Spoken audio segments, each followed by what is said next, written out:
Deep beneath the shifting sands of the Sahara Desert, a map was discovered that, well, it simply should not exist. A 3,000-year-old scroll depicting the jagged mountain peaks of Antarctica with terrifying precision. As the brush cleared away the suffocating weight of 3 millennia of silt, archaeologists weren't just looking at ink on papyrus. They were staring at a blatant violation of everything we have been taught about the limits of human reach. To understand why this discovery threatens to shatter our understanding of history, we have to grasp the pure impossibility of the claim. Antarctica, that frozen, desolate wasteland, was not officially sighted by human eyes until the 19th century, right? And yet this scroll, found in a chamber since the era of the New Kingdom, details coastline topography that corresponds with modern satellite imagery of the Queen Maud Land region. We are not talking about a vague sketch or some mythical rendering of a distant shore. We are talking about the cartographic equivalent of an impossible crime. If the ancient Egyptians possessed the seafaring technology to navigate the violent currents of the Southern Ocean, or if they possessed knowledge passed down from an even older, forgotten civilization, then our timeline of human progression is not just flawed, it is a carefully curated falsehood. Why would a pharaoh, a god-king whose power was tethered to the life-giving flow of the Nile, concern himself with a continent of ice? I mean, it doesn't make sense, does it? The deeper we descend into the damp, lightless catacombs of Saqqara, the more we realize that this wasn't merely a document of geography. It was a document of intent. The etchings suggest that these explorers weren't just mapping the world. They were searching for something hidden within the crystalline architecture of the ice. History books insist that the ancients were landlocked, limited by the horizon of their own river valleys. But this artifact suggests that while we were looking at the stars, the ancients were looking at the very edges of the globe, reaching into a frozen domain that, by all rational accounts, should have remained a complete mystery to them for another 3,000 years. The silence of the tomb is broken only by the weight of this question. What exactly did they bring back from the ice, and why did they go to such lengths to bury the evidence in the sand? For centuries, textbooks have painted a portrait of the ancient Egyptians as a people tethered to the rhythmic pulse of the Nile. We are told they were the masters of the river valley, geniuses of stone and mortar, yet, sailors of limited ambition. To the modern historian, the Egyptian horizon ended exactly where the silt of the delta met the salt of the Mediterranean. They were said to be a people who viewed the Great Green, that open, terrifying sea, with profound hesitation, if not outright dread. The narrative is clean, ordered, and entirely predictable, right? It suggests that while these architects were busy aligning their pyramids to the stars, they remained blissfully unaware of anything beyond their immediate geography. We are taught that the world's map was a small, manageable thing for them, limited to the trade routes of the Near East and the occasional foray into the Red Sea. In this version of history, the southern hemisphere was a void, and the frozen expanse of Antarctica was a ghost that would not be discovered for another 3 millennia. It is a comforting story, isn't it? It keeps the timeline neat, the academic consensus undisturbed, and the mysteries of the past safely locked behind the gates of linear progression. But if the Egyptians were merely river-bound builders, shivering at the thought of the horizon, then how do we explain the architectural precision that mirrors a world map drawn from a vantage point they never possessed? We are told that the icy continent remained an uninhabited, icy secret until the 19th century. Yet as we dig deeper into the dust of these millennia, the cracks in that narrative begin to show. Why would a civilization allegedly terrified of the open ocean develop advanced maritime capabilities? And why do their ancient records whisper of lands that appear to exist only in the extreme reaches of the globe? It seems the official story is missing a vital chapter, one that demands we look past the Nile and toward the impossible. Because if we accept that their reach was limited to the riverbanks, we must also accept that some of the most striking evidence of their global awareness is nothing more than a trick of the light. But what if that evidence isn't a trick at all? What if the map we are looking for was never intended to be found? The mystery deepens when you consider that a single overlooked detail in their celestial calculations might just point toward a destination that shouldn't even have been on their radar. But how? I mean, how could they have possibly navigated the most treacherous waters on Earth with nothing more than reed boats and the position of the sun? In the dusty, forgotten archives of the Topkapi Palace in Istanbul, a discovery was made back in 1929 that sent absolute tremors through the foundations of everything we thought we knew about history. Beneath piles of crumbling administrative scrolls, they found it, a tattered, fragile fragment of gazelle skin, the Piri Reis map. At first glance, it appeared to be merely a standard 16th century navigator's chart. But as the scholars leaned in, the silence of the room grew heavy, almost suffocating, with the weight of an impossible secret. Piri Reis, an Ottoman admiral and master cartographer, was remarkably honest about his methodology. He actually inscribed a chilling admission onto the margins of his work. He hadn't just drafted this map from his own voyages. No, he claimed to have synthesized it from 20 individual source documents, some of which dated back all the way to the time of Alexander the Great, and even more provocatively, the lost, burning archives of the Great Library of Alexandria. The map reveals a coastline that by all rights of logic should have been buried under 3 miles of solid, unyielding glacial ice for the last 6,000 years. It depicts the northern reaches of Antarctica, specifically Queen Maud Land, with such startling topographical precision that it matches modern seismic sonar readings taken from deep beneath the ice cap today. How could a 16th century sailor describe a continent that wouldn't be officially discovered for another 300 years? And why would he depict it as a lush, ice-free landmass, as if he were looking at the world through the eyes of an ancient Egyptian surveyor who stood upon those southern shores while the rest of the world was still just learning to weave linen? We are forced to confront an uncomfortable truth. If the cartography of the Piri Reis map is accurate, some ancient forgotten civilization possessed the technology to survey a continent through ice that hadn't yet formed, or perhaps that had long since thawed. But if this knowledge was filtered down through the Great Library, it means the ancients weren't just guessing, right? They were observing. Yet, as we trace the intricate lines of this map, we have to ask, who were the original eyes behind these coordinates? And if these sources were indeed Egyptian, what on earth were they doing on the frozen edges of the world, thousands of miles from the fertile, life-giving banks of the Nile? There is a hidden layer beneath the ink of this map, a ghost in the cartography that suggests the Egyptians left behind more than just stone pyramids and golden tombs. But the real answer to this mystery might not be hidden in the southern ice at all. It might be hidden in a name that Piri Reis refused to write down. Deep within the dusty vaults of the Cairo archives lies a fragmented papyrus that scholars have long dismissed as mere mythology. They call it the Scroll of the Southern Stars.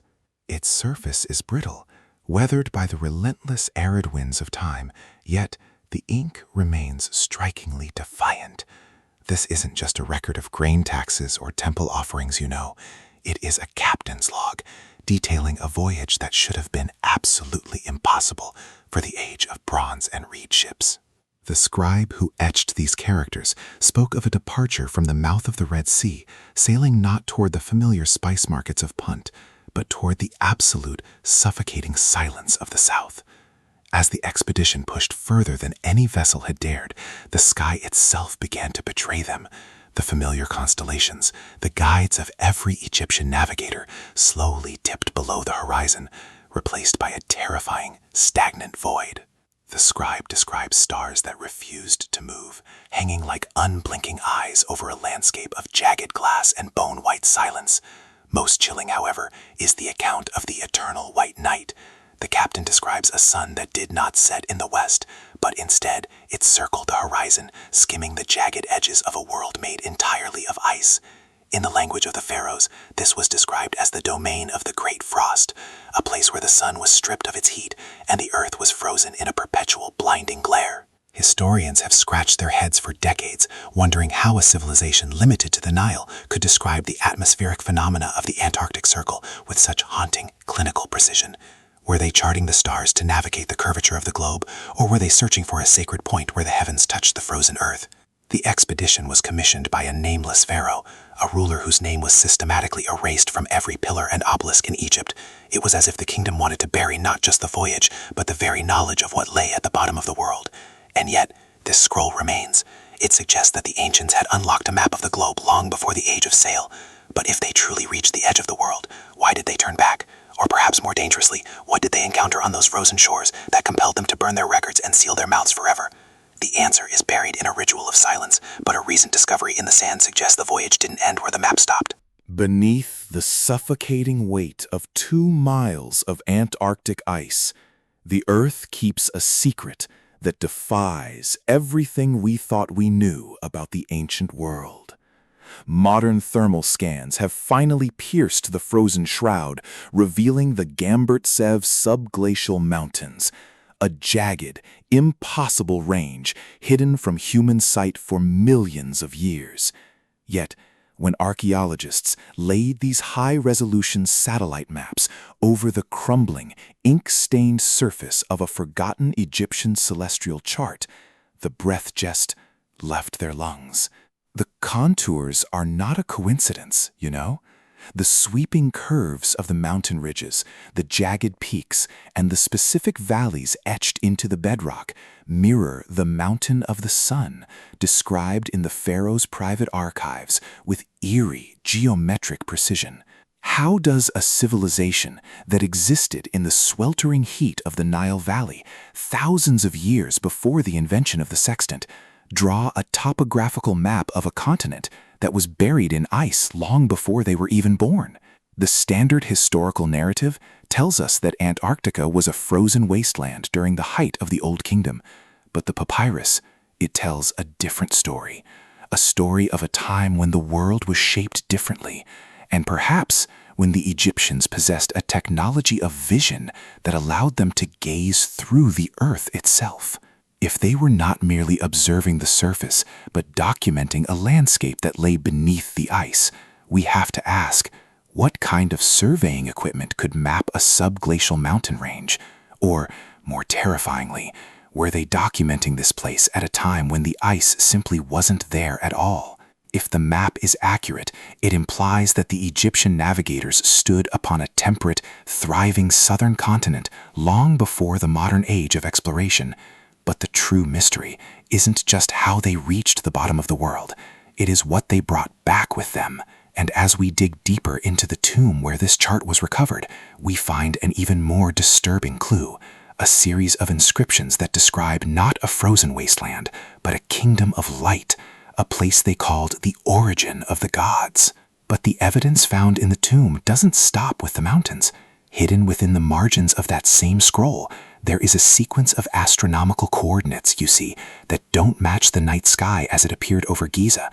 They match the sky as it would have looked only from a very specific and very impossible vantage point. To understand how a civilization bound to the Nile could potentially navigate the treacherous currents of the Southern Ocean, we must look beyond the simple papyrus reeds and the shallow draft barges. I mean, the history books have long insisted that the Egyptians were merely river-faring people, tethered to the rhythmic flood of the Nile. Yet, the architectural precision of the New Kingdom tells a different story, one of engineers who mastered the seas long before the dawn of the modern age. Consider the maritime revolution under Queen Hatshepsut.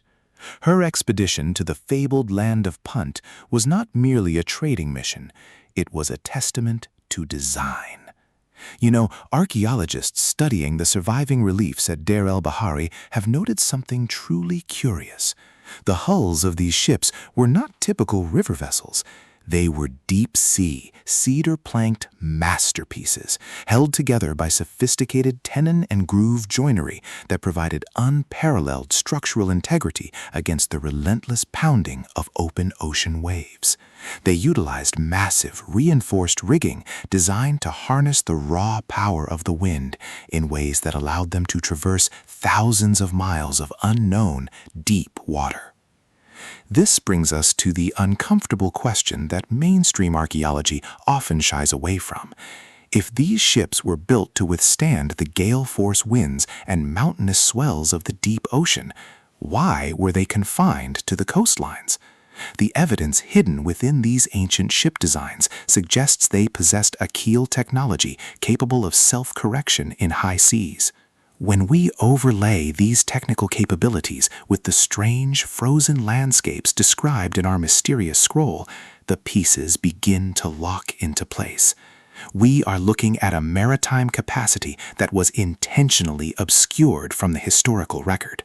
If the Egyptians truly reached the origin of the gods, they did not do so by accident. They sailed there with intent, driven by a map that charted the very curve of the earth.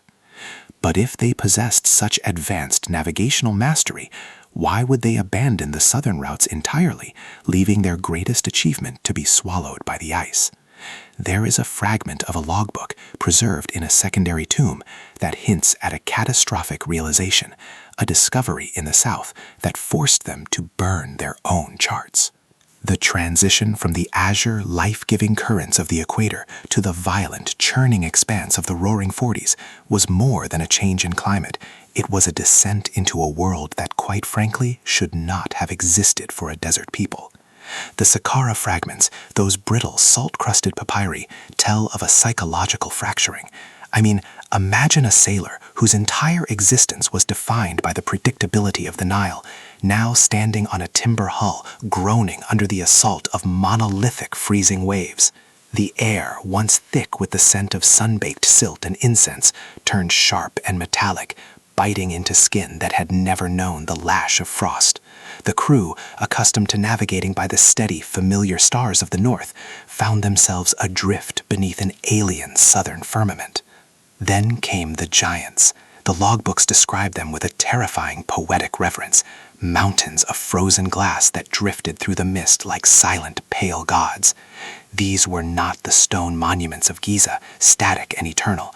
These were moving, shapeless monoliths that dwarfed their ships and radiated a cold so profound it seemed to pull the warmth right out of their marrow.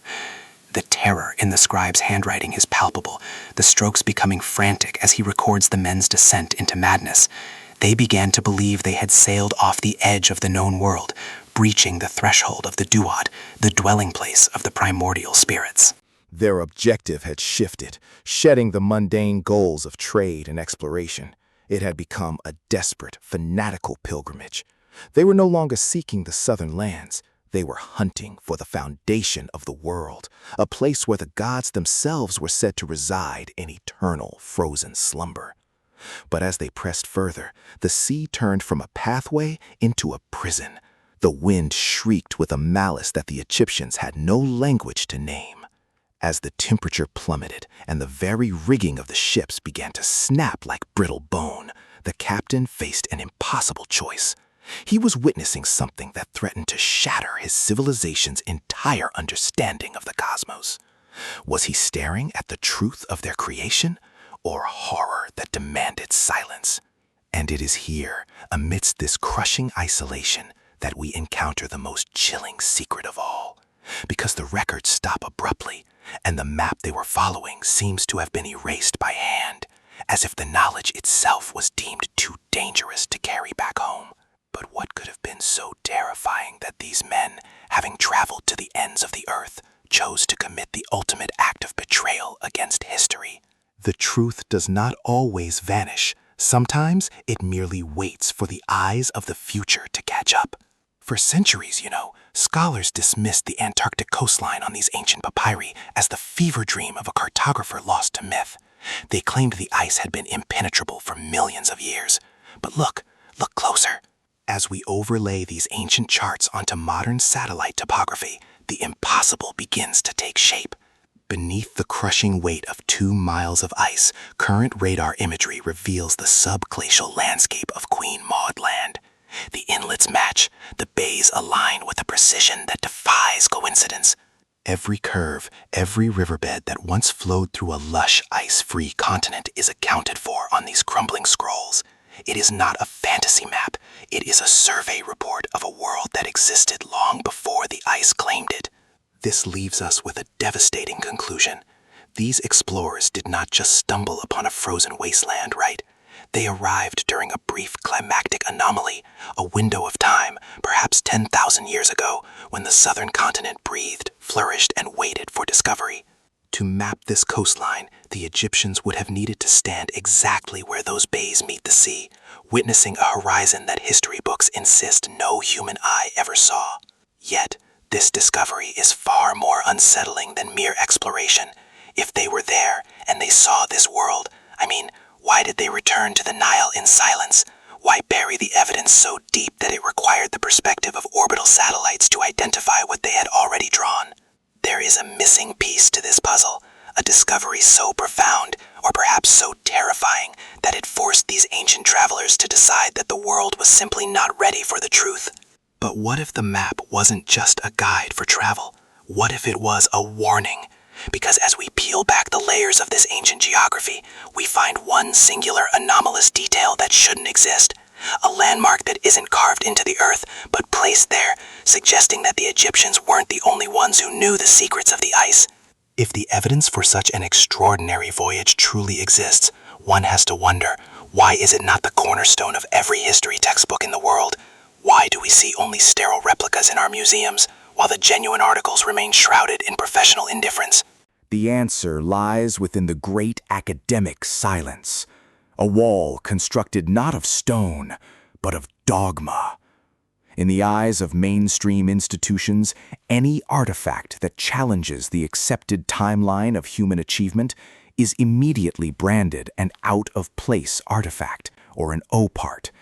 These items are the inconvenient ghosts in the machine of modern history, frequently dismissed as clever forgeries or mere coincidences, regardless of the physical proof they present. Consider the curious case of the Saqqara find. Following its initial recovery, the excitement within the archaeological community was palpable. Yet almost overnight, the narrative shifted. Reports of the findings were buried under piles of bureaucratic paperwork, and the most startling components of the discovery, the pieces that hinted at advanced navigation and cartography, simply vanished from the public record. They were quietly moved, away from the prying eyes of the curious, and funneled into the shadows of private collections. This is not a matter of incompetence. It is a matter of curation. There is a deeply ingrained reluctance to rewrite the human story, right? To acknowledge that our ancestors possessed a mastery of the globe that we only achieved through centuries of hard-fought exploration. We are left to wonder what lies behind the heavy bolted doors of the Cairo Museum's basement. Are there archives filled with maps, tools, and records of a civilization that looked at the horizon, not with fear, but with the confidence of those who had already been there? The establishment would have us believe that everything is accounted for, that the puzzle is complete.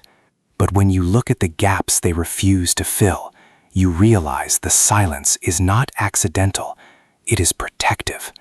And yet, if you look closely at the provenance of these hidden items, you discover a trail that leads to someone or something that they are even more desperate to keep secret.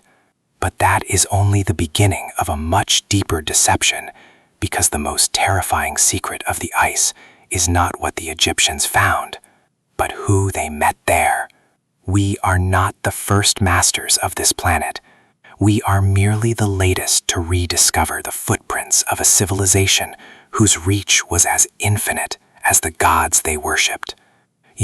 When we trace the lines on that 3,000-year-old map, crossing oceans that should have been impassable and charting frozen wastes that remained hidden from modern satellites until the 20th century, the illusion of our own superiority begins to crumble.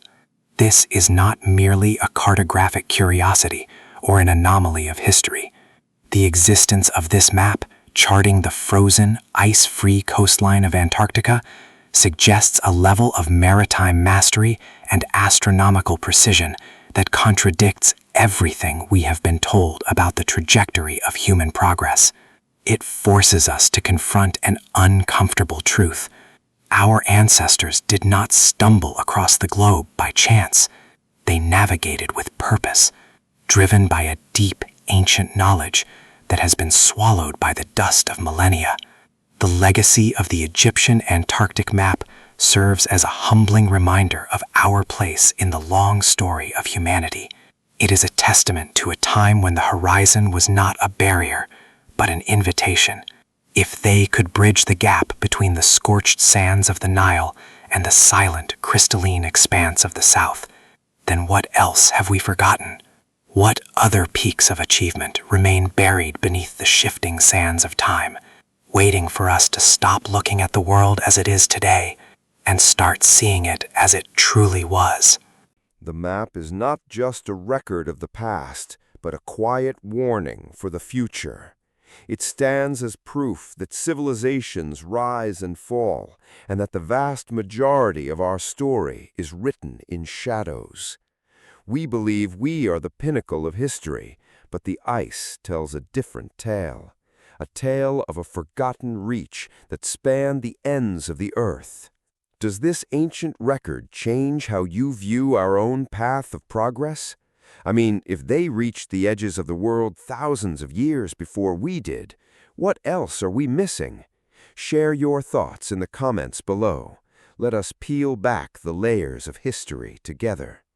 If you felt the weight of these ancient footprints today, make sure to subscribe and join us as we continue to uncover the truths hidden in the epics of our past.